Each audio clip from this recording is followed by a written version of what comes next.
This video is the first of a two-part series that will deal with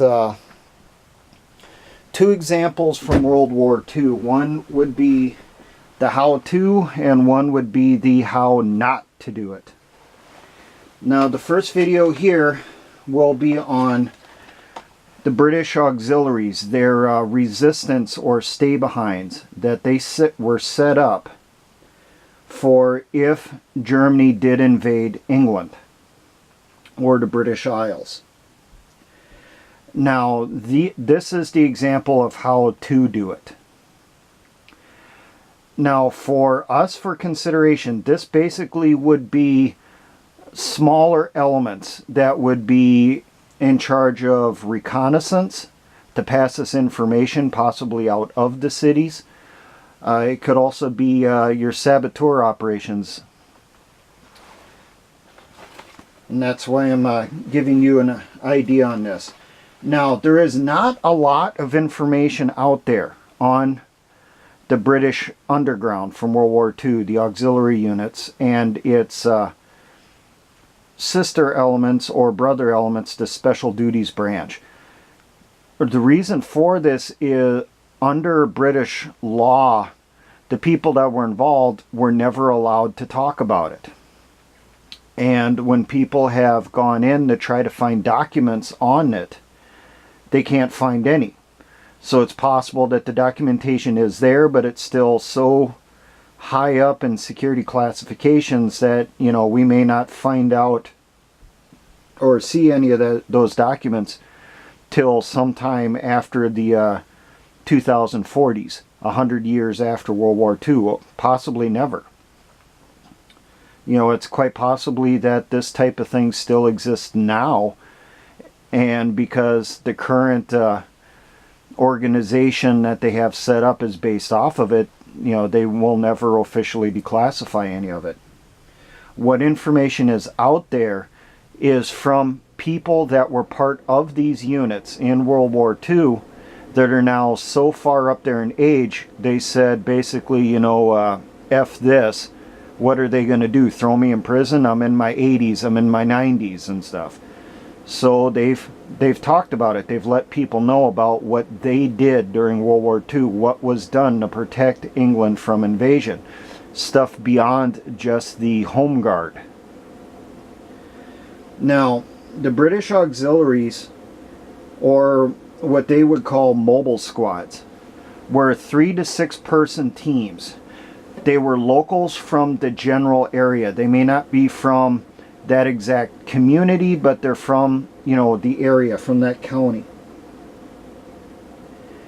Their operational radius was roughly 12 to 15 miles. That's the area they were supposed to cover. But they were told to limit their operations to within 2.5 to 5 miles of their operational base, their underground shelters. That way they would be able to make it back to the shelters before sunup. They were supposed to do their operations at night, and they were told to do operations every night. They were supposed to do an attack against the enemy every night. They were, during the daytime would be the prep and reconnaissance for the next night's mission. Now there was an actual location set up where these people were trained at, an actual school out in the country. At that school they were taught IEDs, camouflage, close combat, map reading, stealth, night cross-country movements, and use of firearms and grenades, and also basic demolitions. Another thing that they were taught, was reinforced to them constantly, was the 9 points of the guerrilla creed. And I'll read you here the 9 points. Number 1, surprise first and foremost, by finding out the enemy's plans and concealing your own intentions and movements. Number 2, never undertake an operation unless certain of success owing to careful planning and good information. Break off the action when it becomes too risky to continue. Number 3, ensure that a secure line of retreat is always available. Number 4, choose areas and localities for action where your mobility will be superior to that of the enemy, owing to better knowledge of the country and lighter equipment. Number 5, confine all movements as much as possible to the hours of darkness. Number 6, never engage in a pitched battle unless in overwhelming strength and thus sure of your success. Number 7, avoid being pinned down in a battle by the enemy's superior forces or armaments. Break off the action before such a situation can develop. Number 8, retain the initiative at all costs by redoubling activities when the enemy commences countermeasures. And number 9, when the time for action comes, act with the greatest boldness and audacity. The Partisan's motto is, valiant but vigilant. And those are, that's a creed that I really think we should adopt, because that gives you the basics of guerrilla warfare right then and there. So all militias should really think about adopting it or adding it into your SOPs. Now, what was expected to happen was, if the invasion occurred, then church bells would sound across the area. The bells were not allowed to be sounded before that. As soon as people heard the church bells, the members that made up the auxiliary units would just disappear. They'd run off. Maybe grab a little bit of food with them or something on the way, but they would head to the operational base. They would then hunker down and wait until the enemy passed over them, till the fight had surpassed their area, and then they would activate. They would go into action against the attacking forces, against the Germans. Now, their missions were primarily sabotage. They were not supposed to engage enemy elements. It was not a guerrilla force against a conventional military force. Their job was to concentrate on damaging transports such as trucks and trains and associated equipment, aircraft, to take out high-value targets such as enemy officers or gun crews, and destroy or damage headquarters communication equipment such as radios, the generators for those radios, and the antenna towers. Another mission they had was to kill anyone friendly to the enemy, and there was supposed to be no leeway. That was to prevent collaboration, and that was to prevent or discourage people from passing information to the enemy. Now, the equipment list I have here is from earlier in the war. It's from 1940, maybe into 1941. The supplies you would find in an operational base included submachine guns, pistols, hand grenades, and they would be white phosphorus, and also smoke grenades and fragmentation, bulk explosives, Sykes-Fairbairn's commando knives, limited amounts of field gear because most of the field gear was needed by the army. They would receive just enough for carrying their ammunition and stuff. Rolls of tripwire and communications wire, 2 shovels, a silenced .22 caliber sniper rifle, clubs and brass knuckles for close-in fighting to give them an advantage, booby trap devices, 2 weeks worth of food, basic first aid supplies, a jug of rum, and an envelope with secret orders. Now, there is a story that someone or some people did look inside that envelope to see what those concealed orders were. And inside that envelope was orders to kill the people that knew they were auxiliaries. They were recommended to be auxiliaries by people in their city governments, like their county sheriffs or someone in the county administration. Well, their instructions were to assassinate them, to kill them, because they could potentially say who the auxiliaries are, who the underground members are. So they were supposed to kill them right away. And that's also the reason why they had a jug of rum with them, to help soften the blow of killing people that they could be related to, people that they've known their entire lives. Now, they were only given 2 weeks worth of food because their expected life expectancy was a maximum of 2 weeks. That doesn't mean that they were going to get relieved and British forces were going to come in and they'd stop operations within 2 weeks. It was expected that within 2 weeks they would be dead. They would be wiped out. So they were given the minimum amount of stuff. I listened to an interview with a guy that said the most that they had was explosives. And his cell had over 1,000 pounds of dynamite, along with hundreds of pounds of gelignite and gun cotton and other explosive materials. He said he had enough dynamite alone that he could destroy a major bridge in his county, or he could destroy, 500 to 1,000 tanks with the charges placed in the correct location.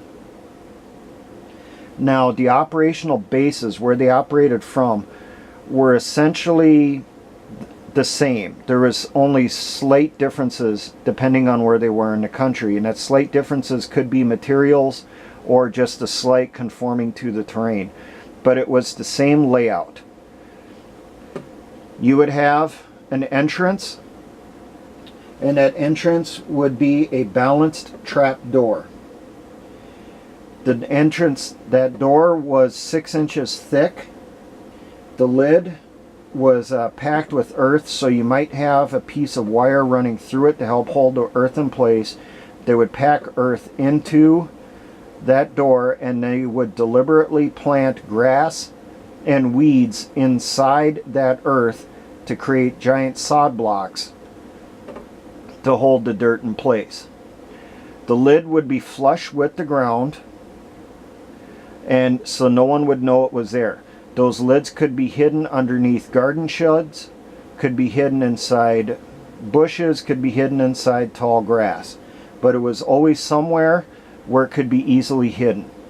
When they would leave an operational base, they were supposed to camouflage it as best as they could with additional grass and leaves. But when they were coming in at the end of an operation, you're not going to have someone sitting outside to camouflage it as they're going inside. So they had to make sure that that lid was already as camouflaged as much as possible. One of the auxiliaries that did an interview, he said that with the entrance to his operational base, you just went down to the corner. There was a little indentation, a little lull in the ground there. You put your hand down in there, you pulled a little catch on the side of that hole, and the trap door would just pop right open, because they were balanced and on a system that would open it up for them quickly. And then it was no real effort to close the lid behind you, and it would latch behind you. That dropped down into the ground. You had a ladder in there. You had a narrow tunnel that would lead to the actual main part of the shelter. Now, near the end of that tunnel, you had 2 walls like a serpentine that were made out of brick. And ideally, the tunnel was made out of brick also. The reasoning for it was if the enemy found the entrance, they tossed a grenade down there. The brick would absorb the shock easier than poured concrete. And these 2 brick walls down here would act as kind of a baffle to prevent the majority of the explosive force, the concussive force, from getting inside the bunker. The reason this passage was narrow was to slow a soldier who was wearing full combat gear. So he would have trouble pushing his way through there. He would keep getting squeezed, keep getting tight. He wouldn't be able to just run right in. Now at the very front part of the shelter here, you had basically your kind of your support area. You would have a stove on one side of the wall, and directly across from it would be where the toilet was, and you might have a curtain that cell put up in there for a little bit of privacy that they could pull across in front of them. It would not be a flush toilet. It would basically just be an outhouse underground. You would have a door that you could block from the inside if possible, hopefully. That would be inside another brick wall. It would lead into the main living area. This living area was approximately 12 to 15 feet in length. One wall would have bunks. The other wall would have bench, a table, and you might have a few chairs in there. That would be where you would prepare for your operations, where you would prep your demolitions, you would load your magazines, where you would plan your routes on the maps that you had and so forth. On the other end, you would have another brick wall, another door. You go into there, you had a small area off the back here. On one side would be storage for your explosives, ammunition, and food. And then down near the floor, you would have your escape tunnel, which would be hidden. That escape tunnel, the dimensions were 1 meter by 1 meter, so it was very narrow, and it would lead a ways out.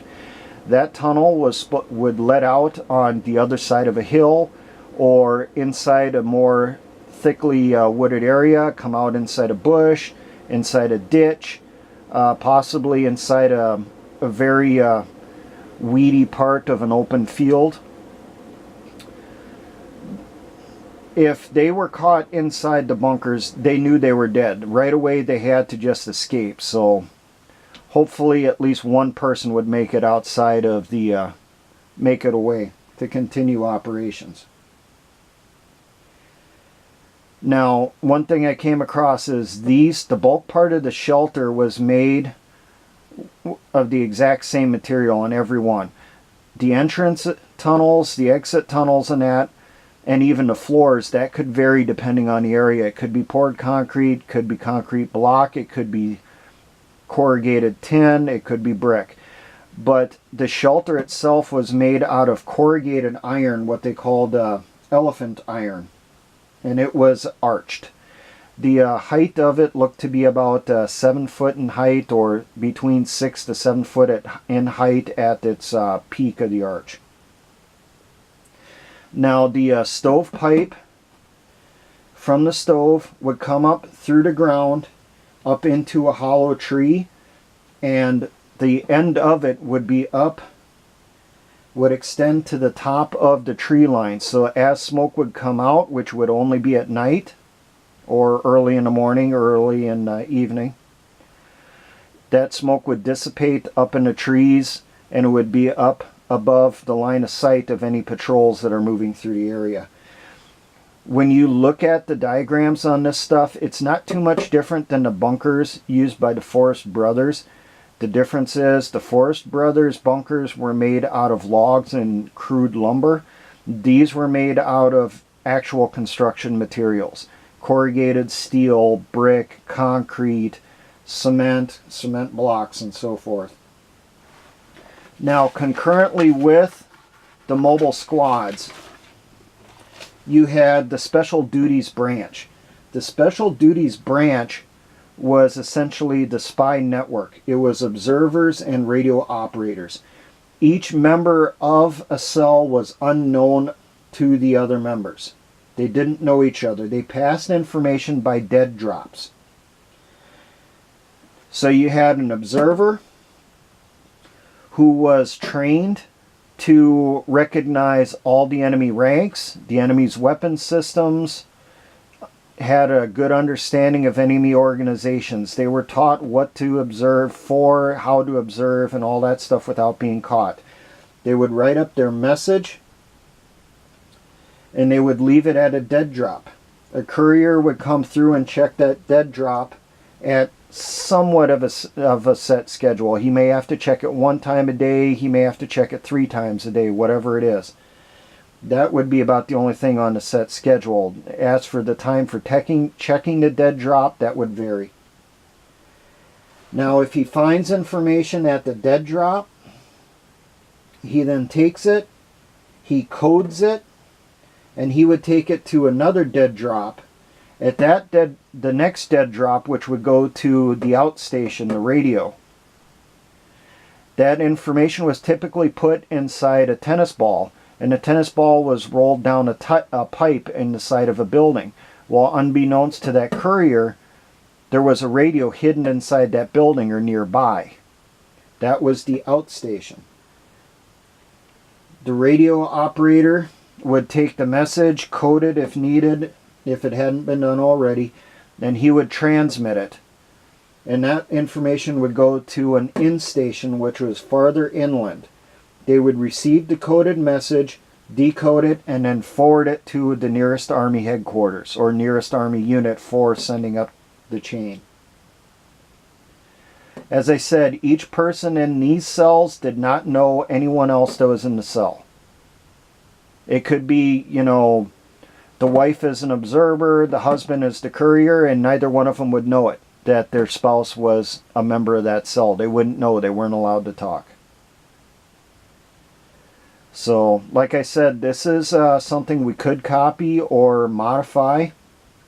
I will put links in the description to a video I found. There's a couple out there, but I'll put a link to one video on the British auxiliaries. I will put a link to a website that's basically a historical society about the auxiliaries. And as I come across them, I'm still looking for this online. As I come across modern copies or newly printed copies of the training materials used by the auxiliaries, I will post links inside the comments. So it's entirely possible that the comment section will change, you know, say once a month or once every 3 months or whatever, as I come across another one of their training books or training manuals available for sale. I have found one already called the Countryman's Diary 1939. And if the enemy would find it, they would think it's just a general farm publication. But inside of it was the how-to of how to destroy enemy equipment, how to set up their how to set up your explosive charges, how to build booby traps and stuff like that. There's other versions of that out there. There's Countryman's Diary 1937, Countryman's Diary 1938, and then there's other books and pamphlets that they used, that some of those are being reproduced and sold. I'm going to try to find links to that stuff for you so that you can check them out. Now, for all my engineer brothers in the Patriot and militia movements, always remember, essayons.